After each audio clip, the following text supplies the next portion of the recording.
को मेरा नमस्ते।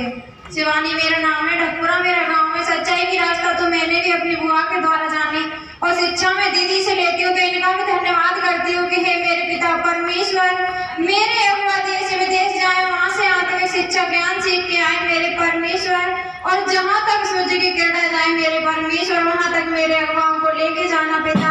और जो बेटा बेटी संसार में पाप करके सो गए, मैं आपके घर का उन्हें पता बता सकूं, तो इन्हीं वचनों में एक बार जोरदार तालियां पिता परमेश्वर के लिए।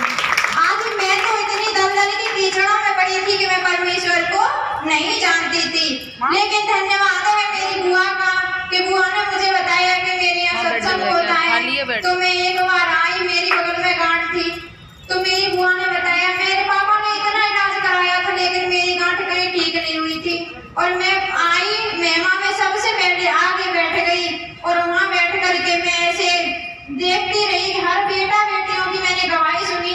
तो मैंने पिता से कहा, मेरे परमेश्वर आज इन बेटा बेटियों को ठीक किया है तो परमेश्वर मैं भी आपकी बेटी हूँ, मुझे भी ठीक करने वाले आप हो। तो मैंने उसी दिन विश्वास किया पिता पे और मेरी गांठ उसी दिन से पानी हो गई। अब तो मैंने परमेश्वर की चाहत रहती थी, परमेश्वर आज जैसे ये दीदी बोलती है वैसे मैं भी बोलना चाहती हूँ, मैं भी आपकी महिमा करना चाहती हूँ। तो मुझे 3-4 महीने हुए थे महिमा में आए और मैं महिमा करना शुरू हो गई। तो कराने वाला कौन है? वो परम पिता परमेश्वर। आज जो बहन भाई विश्वास नहीं करते हैं, आज हमारा पिता अनदेखा है तो उसके काम भी अनदेखे हैं। जो विश्वास नहीं करता है वो विश्वास करके देखो कि आज जो दुनिया में डॉक्टरों से नहीं होता है वो मेरे परमेश्वर से होता है।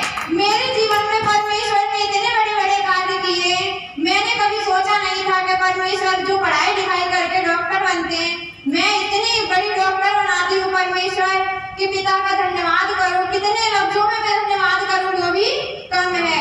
मेरे पास एक बेटी आई थी 26 तारीख से पहले, अवागढ़ के पास की थी, तो वो इतनी परेशान थी कि डॉक्टरों ने मना कर दिया था कि ये बेटी बचेगी नहीं, इसके गुर्दा गल गए हैं, तो ले जाओ अपने घर पे